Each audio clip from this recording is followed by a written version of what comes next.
कहानी की शुरुआत होती है एक लड़के को दिखाते हुए जिसका नाम जैकब होता है और उस टाइम जैकब को कुछ बच्चे बुली करते हैं। अब यहाँ जैकब बाकी बच्चों की तरह हंसी खुशी रहने वाला नहीं होता, बल्कि वो तो हमेशा ही उदास और सहमा ही रहता है। अब यहाँ पर हम देखते हैं कि जैकब और उसकी मैनेजर जैकब के घर पर जा रहे होते हैं और तभी जैकब के पास कॉल आती है और ये कॉल उसकी ग्रैंडफादर की होती है। यहाँ उसके दादाजी उससे कहते हैं कि बेटा प्लीज तुम घर मत आना, यहाँ पर खतरा है। अब यहाँ पर जैकब को ये लगता है कि क्योंकि उसके दादाजी अब बूढ़े हो चुके हैं इसी वजह से वो इस तरह से बिहेव कर रहे हैं, लेकिन फिर भी जैकब को कहीं न कहीं कोई न कोई गड़बड़ लगती है। अब जैकब और उसकी मैनेजर उसके दादाजी के घर पहुँचते हैं। अब यहाँ उसकी मैनेजर जैकब से कहती है कि अगर तुम्हें घर में कुछ भी चीज गलत लगे तो तुम मुझे कॉल कर देना, और अभी तो मैं वैसे भी यहीं पर ही हूँ तो तुम मुझे आवाज लगा देना। और अब जैसे जैकब घर के अंदर जाता है वो दिखता है कि घर का सारा सामान इधर उधर बिखरा पड़ा है। दिखने से ऐसा लग रहा था कि यहाँ पर कुछ गलत हुआ है और यहाँ पर उसके दादाजी भी नहीं होते। इसी वजह से वो अपने दादाजी को ढूंढने लगता है। फिर वो देखता है कि घर के पीछे वाला दरवाजा टूटा हुआ है, लेकिन उसके दादाजी वहाँ पर भी नहीं होते। इसीलिए अब वो उन्हें ढूंढने के लिए जंगल की तरफ जाने लगता है, लेकिन फिर उसे उसके दादाजी मिल जाते हैं और वो देखता है कि वो तो बेहोश पड़े हुए हैं। फिर वो जैसे उन्हें पलट कर देखता है तो वो ये देखकर काफी डर जाता है कि उसके दादाजी की तो आंखें ही नहीं है। इसका मतलब ये था कि किसी ने उनकी आंखें निकाल ली थी। अब यहाँ पर जैकब को ये लगता है कि शायद उसके दादाजी मर चुके हैं, इसीलिए वो हेल्प के लिए अपने मैनेजर को कॉल करता है। लेकिन इसी दौरान उसके दादाजी उठते हैं और जैकब का हाथ पकड़ लेते हैं। यहाँ पर वो उसे कुछ जरूरी बात बताते हैं। वो कहते हैं कि बेटा तुम मुझ पर यकीन करो और तुम्हें एक टाइम लूप यानी कि 1943 में एक आइलैंड पर जाना होगा। वहाँ पर तुम्हें एक बर्ड मिलेगी जिसने इंसान का रूप लिया होगा और वो तुम्हें सब कुछ बता देगी। अब यहाँ पर जैकब को कुछ भी समझ नहीं आती कि आखिर उसके दादाजी उसे क्या कहना चाह रहे हैं। और फिर जैसे जैकब अपने सामने देखता है तो वहाँ पर एक काफी बड़ा क्रिएचर होता है जो कि जैकब पर हमला करने के लिए आगे बढ़ रहा था। और तब जैकब जल्दी से अपने मैनेजर को आवाज लगा देता है। अब वो मैनेजर जैकब के कहने पर पीछे मुड़कर गोली चलाती है, लेकिन उस मैनेजर को तो वहाँ पर कुछ भी दिखाई नहीं दे रहा था और सिर्फ जैकब ही था जो उसे देख पा रहा था। अब जैकब अपने दादाजी की मौत की वजह से काफी अपसेट था, इसीलिए उसे एक साइकाइट्रिस्ट के पास जाने की जरूरत पड़ जाती है। यहाँ वो अपने साइकाइट्रिस्ट को सब कुछ बता देता है कि कैसे उसके दादाजी उसे मॉन्स्टर्स क्रिएचर्स की कहानियाँ सुनाया करते थे और तो और कुछ जादुई बच्चों की कहानियाँ भी वो सुनाया करते थे और उन जादुई बच्चों के पास खास किस्म की पावर्स हुआ करती थी और ऐसे ही और भी बहुत सारी कहानियाँ वो मुझे सुनाया करते थे जिन पर यकीन करना शायद काफी मुश्किल है। फिर एक बार उसके ग्रैंडफादर ने उसे एक आइलैंड की कहानी सुनाई जहाँ पर बहुत सारे जादुई बच्चे रहा करते थे और तो और वहाँ पर मॉन्स्टर्स भी थे। अब क्योंकि उस टाइम जैकब काफी छोटा था इसी वजह से वो इन कहानियों को सच मानने लगा था और वो इन कहानियों को बाकियों के साथ शेयर भी करना चाहता था। और इसी वजह से जब वो ये कहानियाँ अपनी क्लास के बच्चों को बताता है तो वो सारे बच्चे उसका मजाक बनाने लगते हैं, उस पर हंसने लगते हैं क्योंकि ये सब कुछ तो कहानियाँ थी। अब जैसे जैसे जैकब बड़ा होता जा रहा था उसका भी इन कहानियों पर से यकीन उठता जा रहा था क्योंकि अब उसे भी ये सब कुछ रियल नहीं लग रहा था। हालांकि उसके दादाजी उसे यकीन भी दिलवाते हैं कि नहीं बेटा मैं तुम्हारे साथ कभी भी झूठ नहीं बोलूंगा और ये सारी कहानियाँ सारी चीजें सच हैं। अब यहाँ पर जैकब और उसके फादर की ताल्लुक कुछ ज्यादा खास नहीं थे, इसी वजह से जैकब अपने ग्रैंडफादर के साथ ही रहा करता था। लेकिन अब क्योंकि उसके ग्रैंडफादर की तो मौत हो गई थी तो इसीलिए अब वो अपने पेरेंट्स के पास शिफ्ट होने वाला था। फिर जब वो अपने घर जाता है तो वहाँ पर एक पार्टी चल रही होती है। उस पार्टी में एक लेडी जैकब को एक किताब देती है और ये किताब उसके दादाजी की होती है। अब जैकब जब उस किताब को खोलता है तो उसमें एक पोस्ट कार्ड होता है और ये पोस्ट कार्ड आज से तकरीबन 2 साल पहले का था और इस पोस्ट कार्ड को एक लेडी ने लिखा होता है जिसका नाम मिस पेरीग्रीन था। उसमें लिखा होता है कि हम सब यहाँ पर बिल्कुल ठीक हैं, काफी खुश हैं और आप कैसे हैं? मैं और सारे बच्चे आपको काफी मिस करते हैं। अब जैकब ये पढ़ के काफी हैरान हो जाता है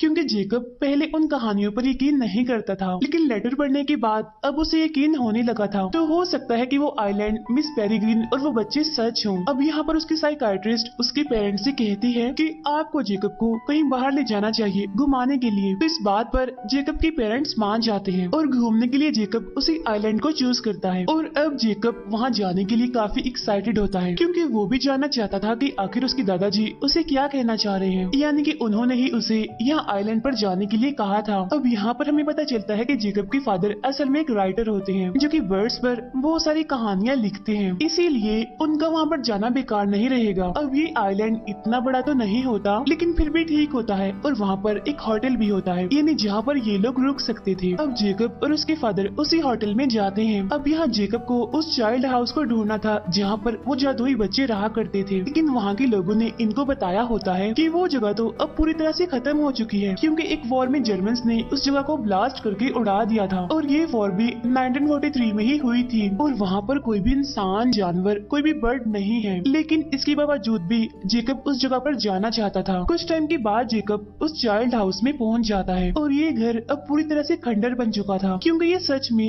बुरी तरह से तबाह हो चुका था। लेकिन ये जगह उसे बिल्कुल वैसे ही लगती है जैसे उसके फादर ने उसे बताई थी अपनी कहानियों में। अब देखते ही देखते उसे वहाँ पर किसी का साया दिखाई देता है और ये साया एक लड़की का होता है जो कि असल में जेकब की दोस्त होती है। और अब यहाँ पर जेकब को और भी बच्चे दिखाई देते हैं। अब क्योंकि यहाँ पर और कोई तो नहीं था, इसी वजह से उसे लगता है कि ये बच्चे भूत हैं। बच्चों को देखने की वजह से उसे डर लगने लगता है, इसीलिए डरते डरते वो वहाँ से भागने लगता है। भागते भागते वो एक जगह पर गिर जाता है और फौरन ही बेहोश हो जाता है। फिर जब उसे होश आता है तो देखता है कि वो बच्चे तो अब उसके सामने खड़े हुए हैं। यहाँ जेकब उनसे पूछता है कि तुम इंसान हो या फिर भूत हो, और मुझे बताओ कि मैं मर चुका हूँ या फिर तुम मरे हुए हो। तो वो बच्चे कहते हैं कि कोई भी नहीं मरा यहाँ पर, और हमें मिस पेरीग्रीन ने बताया था कि तुम यहाँ पर आ चुके हो। और अभी ये बच्चे जेकब को अपने टाइम लूप में ले जाने की कोशिश करने लगते हैं। अब यहाँ पर जेकब को किसी भी चीज पर यकीन नहीं आ रहा था, इसीलिए वो वहाँ से भागकर अपने फादर के पास जाने लगता है। लेकिन हम देखते हैं कि अब वो अपने टाइम में नहीं था, बल्कि वो तो उस टाइम लूप में एंटर कर चुका था, क्योंकि अब वो आ चुका होता है 1943 में। और ये जगह असल में एक बार होती है जो कि प्रेजेंट टाइम में अब होटल है। यहाँ पर जेकब को देखकर वो सब उससे पूछते हैं कि कौन हो तुम, और उसे मारने के लिए उसकी तरफ बढ़ते हैं, क्योंकि ये टाइम 2016 नहीं था बल्कि 1943 था और कोई भी जेकब को यहाँ पर नहीं जानता था। और इसी टाइम यहाँ पर वही जादुई बच्चे आ जाते हैं। यहाँ आकर वो जेकब की जान बचा लेते हैं, लेकिन जाते जाते वो उस बार को तबाह कर देते हैं, यानी कि वो उसमें आग लगा देते हैं और वो जेकब को अपने साथ लेकर वहाँ से भाग जाते हैं। अब ये देखकर जेकब काफी हैरान होता है और उन बच्चों से पूछता है कि क्या मुझ में ही ऐसी जादुई पावर्स पाई जाती हैं? क्या वो तबाही मैंने की थी वहाँ पर? लेकिन तभी यहाँ पर एक बच्चा जो कि इनविजिबल होता है वो बोलता है कि तुमने नहीं, ये सब कुछ मैंने किया है, क्योंकि इस बच्चे को कोई भी नहीं देख सकता था जब तक कि वो कोई कपड़े ना पहने। अब ये सारे बच्चे जेकब को उसी चाइल्ड हाउस में ले आते हैं। अब यहाँ आकर जेकब देखता है कि ये जगह अब खंडर नहीं है, बल्कि चाइल्ड हाउस काफी खूबसूरत और बिल्कुल सही सलामत है। हर तरफ हरियाली ही हरियाली है। और तब यहाँ पर अंदर से एक लेडी बाहर आती है और यही लेडी मिस पेरीग्रीन होती है। वो यहाँ पर जेकब को वेलकम करती है और तब जाके जेकब को यकीन होता है कि ये सब कुछ बिल्कुल असली है, यानी जिनके बारे में उसके दादाजी ने उसको बताया था, आज वो उनसे मिल पा रहा है। यहाँ मिस पेरीग्रीन जेकब को बाकी बच्चों से मिलवाती है और उन सारे जादुई बच्चों के पास अलग अलग पावर्स होती हैं। वहाँ एक ऐसी लड़की होती है जो कि हवाओं से बातें करती है, क्योंकि वो बहुत ही हल्की होती है। वो आसमान में उड़ सकती थी और इसीलिए उसे हमेशा ही लोहे के शूज पहनने पड़ते थे। एक बच्ची ऐसी होती है जिसके सुनहरे कलर के बाल होते हैं और इसमें होती है आग की पावर, यानी कि वो आग को कंट्रोल कर सकती थी। किसी भी चीज को वो जला सकती है, किसी भी चीज को वो गर्म कर सकती है। वहाँ पर एक बच्चा ऐसा था जो किसी भी चीज को बनाकर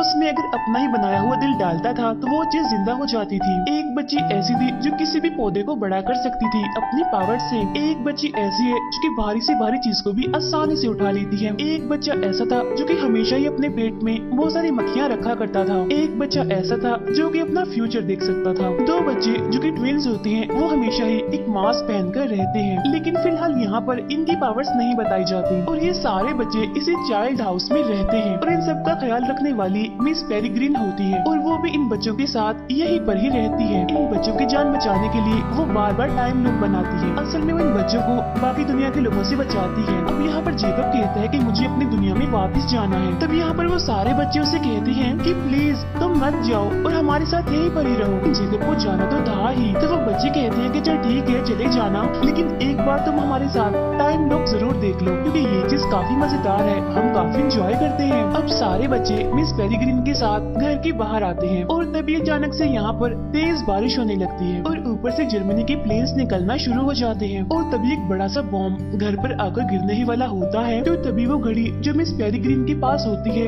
वो उसकी मदद से टाइम को रोक देती है। टाइम को रोकने के बाद वो उस टाइम को पीछे ले जाती है जहाँ पर ये लोग पहुँच जाते हैं 24 घंटे पहले। अब इसी चीज को टाइम लूप कहते हैं और इसी तरह वो टाइम को एक दिन पीछे करके इसी दिन को कई सालों से जी रहे थे और इसी वजह से ना तो उनकी उम्र बढ़ रही थी और ना ही वो आज के टाइम में यानी प्रेजेंट टाइम में एंटर कर रहे थे। अब यहाँ पर हम देखते हैं कि दो टाइम लूप है, यानी एक तो होता है प्रेजेंट टाइम जहाँ पर बाकी दुनिया के लोग जी रहे हैं और दूसरा होता है पास्ट यानी 1943। इसके बाद हम देखते हैं कि जैकब अपनी दुनिया में वापस आ गया है, यानी कि प्रेजेंट टाइम में 2016 में। यहाँ पर हमें पता चलता है कि 1943 में से जैकब ने एक लेटर चुरा लिया होता है और प्रेजेंट टाइम में आकर वो उस लेटर को पढ़ता है और ये लेटर असल में होता है अलर्ट करने के लिए कि जो दुश्मन है, जो हमारा विलन है, वो टाइम लूप को ढूंढ चुका है। अब यहाँ पर मैं आपको एक बात बताती हूँ, असल में टाइम लूप कोई एक नहीं है बल्कि ज्यादा सारे हैं और इन टाइम लूप्स को बनाने के लिए वही वर्ड्स होते हैं जो कि असल में प्रोटेक्टर होती हैं और ये प्रोटेक्टर पूरी कंट्री में काफी ज्यादा है और ये सारी प्रोटेक्टर अपने अपने जादुई बच्चों के साथ रहती हैं ताकि वो उनकी हिफाजत कर सके और बच्चों को बचाने के लिए वो एक के बाद एक टाइम लूप बनाती जाती है। अब उस लेटर में इसी बात के लिए अलर्ट किया गया था कि विलन ने उस लूप के बारे में पता लगवा लिया है, इसी वजह से वो बहुत जल्द मिस पेरिग्रीन पर हमला करने वाला है। इसीलिए मिस पेरिग्रीन को जल्द से जल्द एक टाइम लूप बनाना होगा, क्योंकि अगर उस विलन को उनके ठिकाने का पता चल गया तो वो मिस पेरिग्रीन के साथ साथ उन बच्चों को भी मार डालेगा। अब जैकब इस लेटर को लेकर वापस से मिस पेरिग्रीन के पास आता है। अब यहाँ पर मिस पेरिग्रीन उसे डांटती है कि तुम्हें ये लेटर चुराना नहीं चाहिए था और ना ही इसे पढ़ना चाहिए था। इसके बाद जैकब की दोस्त उसे अपने साथ ले जाती है। वो उसे एक काफी बड़े और खूबसूरत समंदर में घुमाने के लिए ले जाती है। फिर वो उसे समंदर की गहराइयों में ले जाती है एक काफी बड़े शिप को दिखाने के लिए, क्योंकि उस शिप को समंदर की गहराइयों में रखा गया था और ये शिप काफी सालों पुराना है। शिप में आने के बाद जैकब की दोस्त उसे एक बॉक्स दिखाती है और ये बॉक्स असल में उसके दादाजी का ही होता है। इस बॉक्स में से उसे एक मैप मिलता है। अब यहाँ जैकब की दोस्त उसको बताती है कि पावर्स तुम्हारे पास भी हैं, क्योंकि बगैर पावर्स के कोई भी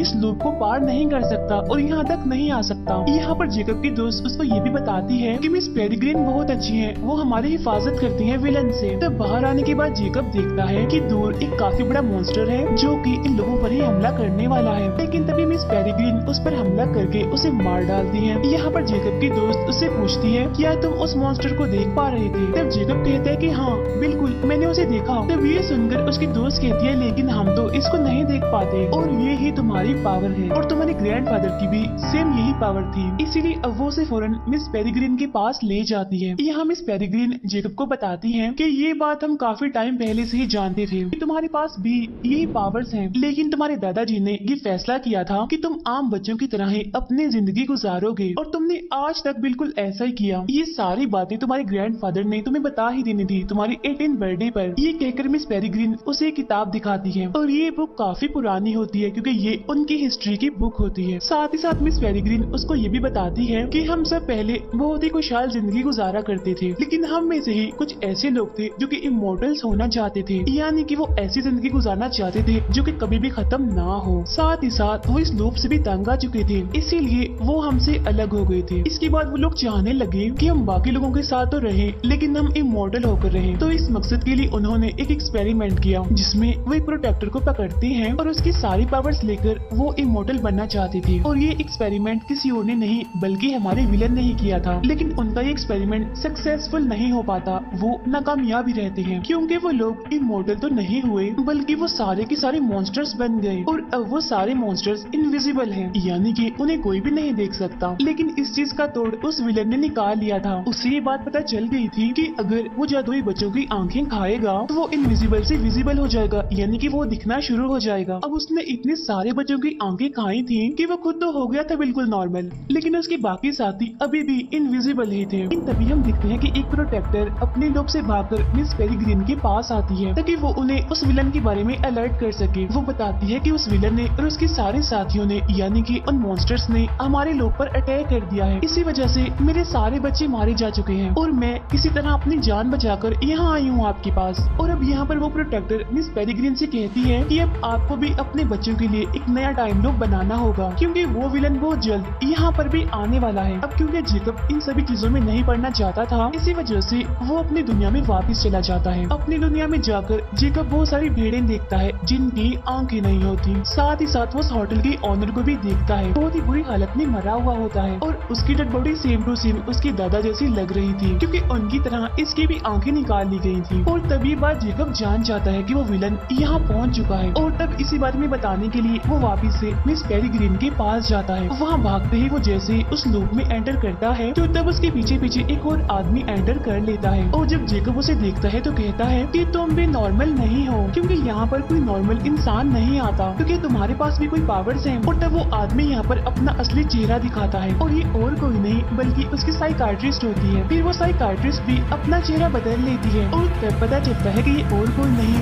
बल्कि वही विलन है। अब यहाँ वो जेकब का पीछा इसीलिए कर रहा था क्योंकि वो विलन पेरिग्रीन का पता लगवाना चाहता था और अब जेकब के पीछे आकर वो अपने मकसद में कामयाब भी हो चुका था, यानी कि वो पेरिग्रीन का पता लगवा चुका था। यहाँ वो विलन जेकब को लेकर मिस पेरिग्रीन के घर आता है। यहाँ उसने जेकब के गले पर तेज धार वाला हथियार रखा होता है। यहाँ आकर वो पेरिग्रीन को प्रिजनर बनने के लिए कहता है। अब यहाँ मैं आपको बताती हूँ कि आखिर वो विलन ये सब कुछ क्यों कर रहा था। असल में वो विलन अपने बाकी साथियों को नॉर्मल करना चाहता था और ऐसा करने के लिए वो एक और एक्सपेरिमेंट करना चाह रहा था और इस एक्सपेरिमेंट के लिए वो बहुत सारे प्रोटेक्टर्स का इस्तेमाल करना चाहता था, यानी कि अब एक नहीं बल्कि पहले से कई ज्यादा प्रोटेक्टर्स उसे चाहिए थी और इसी मकसद के लिए वो मिस पेरिग्रीन को भी पकड़ना चाहता था। इसी वजह से वो मिस पेरिग्रीन को उसके साथ चलने के लिए कहता है। तब यहाँ वो मान जाती है और वो अपने बच्चों को गुड बाय कहती है। जाते जाते वो जेकब से कहती है कि अब तुम ही सबसे खास हो, तुम्हें ही मेरी जगह इन बच्चों का ख्याल रखना है, मुझसे वादा करो कि तुम इन बच्चों का ख्याल रखोगे। और तब यहाँ पर पेरिग्रीन अपनी पावर का इस्तेमाल करके खुद ही केज में बंद हो जाती है, यानी कि वो अपने असली रूप में आ जाती है और बर्ड बन जाती है। अब जो दूसरी प्रोटेक्टर यहाँ तक भागकर आई थी वो अभी भी उन बच्चों के साथ ही थी। अब ये सब लोग जल्दी जल्दी उन मॉन्स्टर से बचने के लिए अपने घर को बंद करने लगते हैं। फिर थोड़ी ही देर के बाद एक खतरनाक मॉन्स्टर वहाँ पर पहुँच जाता है और सबसे पहले वो उसी प्रोटेक्टर पर हमला करके उसे मार डालता है। अब यहाँ पर उस मॉन्स्टर को सिर्फ और सिर्फ जेकब ही देख पा रहा था, इसीलिए यहाँ पर जेकब उस मॉन्स्टर को मारने की काफी कोशिश कर रहा था, लेकिन उस मॉन्स्टर को ज्यादा कुछ नहीं होता, बस वो थोड़ा बहुत जख्मी होता है। और वो बच्चे वहाँ से भागने की कोशिश करते हैं और किसी हद तक वो इसमें कामयाब भी रहते हैं। अब यहाँ पर बच्चे घर से बाहर तो आ चुके थे, लेकिन अब क्योंकि पेरिग्रीन यहाँ पर नहीं थी इसी वजह से वो आज का टाइम लूप चेंज नहीं कर पाते और ये वही बॉम्ब गिरने वाला दिन होता है। और अब देखते ही देखते जर्मन्स का बॉम्ब उस घर पर गिर जाता है, जिसकी वजह से वो चाइल्ड हाउस तबाह हो जाता है और अब वो सारे बच्चे सही सलामत उस घर से बाहर आ चुके होते हैं। इसके बाद वो मिस पेरिग्रीन को ढूंढने जाते हैं क्योंकि वहाँ पर और भी प्रोटेक्टर्स कैद हो सकती हैं। अब इनके पास वहाँ तक जाने के लिए सिर्फ और सिर्फ वही शिप होता है जो कि अब समंदर की गहराइयों में पड़ा होता है। अब सारे बच्चे अपनी अपनी पावर्स का इस्तेमाल करके उस शिप को चला देते हैं। अब जो नया टाइम लूप होता है यानी जो मिस पेरिग्रीन ने बनाना था वो असल में प्रेजेंट टाइम का ही होता है, यानी 2016 का। और जेकब के पास उसका मैप होता है जिसमें सभी टाइम लूप्स की जगह लिखी हुई थी। और वो विलन अपने बाकी साथियों के साथ एक हॉल में बैठा होता है, यानी जहाँ पर वो एक्सपेरिमेंट करने वाला था। अब जेकब उन बच्चों के साथ एक प्लान बनाता है यहाँ पर कि अब हमें किसी तरह करके उन प्रोटेक्टर्स को छुड़ाना है और साथ ही इस विलन का खात्मा करना है। और तब जेकब की फ्रेंड हवा में उड़कर वहाँ पर आती है और वो उस विलन से कहती है कि तुम अपने सारे साथी यानी कि ये सारे के सारे मॉन्स्टर्स मेरे पीछे भेजो, वरना तो मैं तुम सभी को मार डालूंगी, क्योंकि वैसे भी अभी अभी मैं एक मॉन्स्टर को मार कर आ रही हूँ। अब इस बात पर वो विलन बिल्कुल भी यकीन नहीं करता, वो उनका मजाक बनाने लगता है कि आखिर ये बच्चे क्या कर सकते हैं। फिर वो विलन अपने बाकी साथियों को उन बच्चों के पीछे भेजता है। अब यहाँ पर उन बच्चों ने एक समझदारी की होती है, उन्होंने यहाँ पर एक प्लान बनाया होता है कि सबसे पहले वो उन मॉन्स्टर्स जो कि इनविजिबल हैं उन पर बर्फ फेंकेंगे, बाद में उन पर कैंडीज फेंकेंगे ताकि वो इनविजिबल से विजिबल हो जाएं और सबको नजर आने लगे। और वो बच्चा जिसके पास ये पावर होती है कि वो मरे हुओं को जिंदा कर सकता था, वो यहाँ पर बहुत सारे स्केलेटन्स को जिंदा कर देता है और इस तरह से यहाँ पर स्केलेटन की एक फौज बन जाती है। स्केलेटन की ये फौज उन मॉन्स्टर्स पर जबरदस्त हमला कर देती है और ये एक के बाद एक मॉन्स्टर्स को मार गिराते हैं। इसके बाद ये बच्चे उस विलन के पास पहुँचते हैं, लेकिन अब यहाँ फाइट के दौरान वो बच्चे हमें कमजोर पड़ते हुए दिखाई दे रहे थे, लेकिन फिर भी वो हिम्मत नहीं हारते बल्कि अपनी पावर्स का इस्तेमाल करके उस विलन के सारे साथियों को मार गिराते हैं। यहाँ जेकब की फ्रेंड उस विलन को रोकने की कोशिश करती है, तब जेकब भागता है सारे प्रोटेक्टर्स को आजाद करने के लिए। असल में वो सारे प्रोटेक्टर इस टाइम केजेस में बंद होती हैं और उन्हीं में मिस पेरिग्रीन भी होती है। तब जेकब उन सारे केजेस को खोल देता है और सारे प्रोटेक्टर्स को आजाद कर देता है, लेकिन तभी वो विलन भी वहाँ पर पहुँच जाता है और वो जेकब को पकड़ लेता है। और अब बाकी बच्चे जैसे ही उनके पास पहुँचते हैं तो वो देखते हैं कि यहाँ पर एक नहीं बल्कि दो जेकब हैं, क्योंकि उस विलन के पास ये पावर होती है कि वो किसी का भी रूप ले सकता है। इसी वजह से उसने यहाँ पर जेकब का रूप लिया होता है। अब जेकब के साथी कंफ्यूज हो जाते हैं कि आखिर असली जेकब कौन सा है। अब वो दोनों ही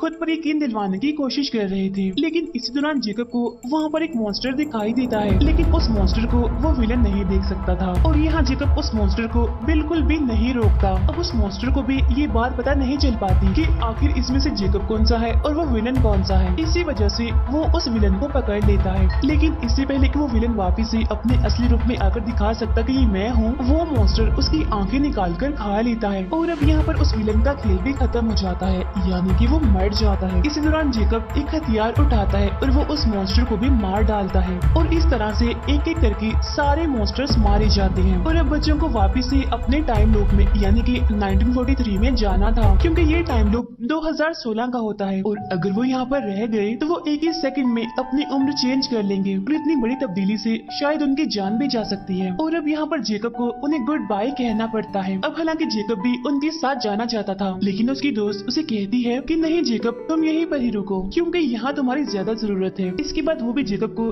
गुड बाय कह के चली जाती है और अब जेकब प्रेजेंट टाइम में इन्हीं 2016 में ही रुका होता है और सभी बच्चे वापिस से अपने टाइम लूप में इन्हीं के 1943 में जा चुके होते हैं, जहाँ उन्हें अब एक नए लूप की जरूरत पड़ती है। अब जेकब अपने ग्रैंडफादर के मरने के कुछ दिन पहले वाले टाइम में जाता है। इसी वजह से वो सीधा अपने ग्रैंडफादर के पास जाता है, वो उनसे मिलता है और काफी खुश हो जाता है और वो उन्हें वो सारी चीजें बताता है जो उसने अभी तक देखी थी। ये सुनकर उसके दादाजी उसे कहते हैं कि बेटा, तुम्हें यहाँ पर नहीं होना चाहिए था, बल्कि तुम्हें तो तुम्हारी दोस्त के पास होना चाहिए क्योंकि वो तुम्हारा इंतजार कर रही होगी। यहाँ उसके दादाजी उसे पुराने टाइम के डॉलर्स देते हैं जो कि आगे चलकर जेकब के काम आने वाले थे, क्योंकि उसे 1943 में जाने के लिए बहुत सारे लोग से होकर गुजरना पड़ेगा। अब जेकब के पास अपने ग्रैंडफादर का मैप होता है जिसकी मदद से वो कई बार टाइम लूप में जाता है, लेकिन टाइम ट्रेवल करने के लिए उसे 1 साल इंतजार भी करना पड़ता है और इसी मकसद के लिए वो सबसे पहले नेवी में भर्ती होता है और फिर जाके वो पहुंचता है 1943 में। और ये वही दिन होता है जब उसकी दोस्त वहाँ से विजिट कर रही होती है और अब यहाँ पर फाइनली जेकब अपनी फ्रेंड से मिल पाता है और ये भी असल में एक शिप होती है जिसके जरिए सारे बच्चे अपने नए लूप में जा रहे थे। यहीं पर हमें मिस पेरेग्रीन भी दिखती है जो कि वापस से अपने बच्चों के पास जाना चाहती है ताकि वो हमेशा हमेशा उनकी हिफाजत कर सके। अब इसी के साथ ही ये मूवी यहीं पर एंड हो जाती है। Thank you for watching.